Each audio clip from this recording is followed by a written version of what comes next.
नमस्कार, मी पूजा कारेकर पोटपूजामध्ये आपल्या सगळ्यांचं स्वागत करते। आज मी तुम्हाला चोचवलेली खमंग काकडी कशी करायची ते दाखवणार आहे। चला तर मग बघूया। ही काकडी आपण स्वच्छ धुवून घेतलेली आहे। तिचा हा वरचा भाग आपण असा कापून तो कडवट आहे का टेस्ट करून बघायचा, नाहीतर पूर्ण कोशिंबीर कडू होऊ शकते। आता आपण ही काकडी सोलून घेऊया।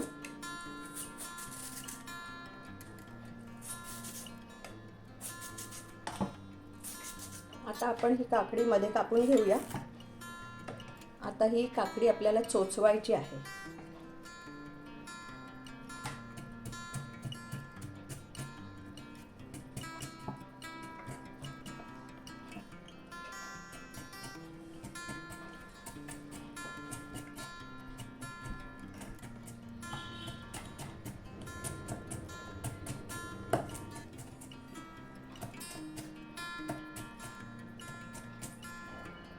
आता आपली ही काकडी चोचवून झालेली आहे। आता याच्यामध्ये आपण दही घालून घेऊया।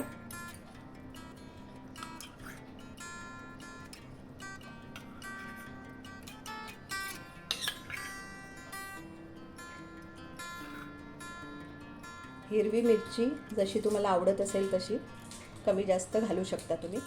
उपवासाच्या दिवशी आपण खाणार असू तर आपण शेंगदाणे, मिरची, जिरं एवढेच इन्ग्रेडियंट्स वापरू शकतो। दही, मीठ, साखर।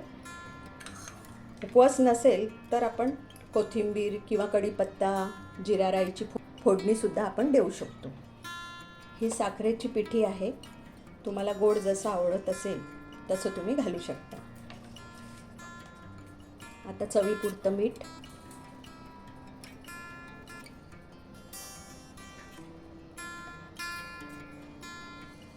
आता ही फोडणी आपण घालून घेऊया।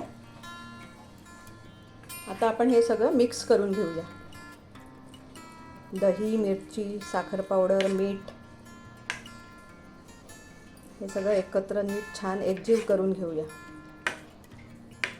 आता आपण हे बाउलमध्ये काढून घेऊया। आता आपली ही चोचवलेली खमंग काकडी तयार आहे। तुम्हाला ही रेसिपी कशी वाटली हे नक्की कमेंटमध्ये कळवा। लाईक करा, शेअर करा आणि सबस्क्राईब करा। आणि हो, मस्त खाण्याची घ्यायची असेल मजा तर बघत रहा पोटपूजा।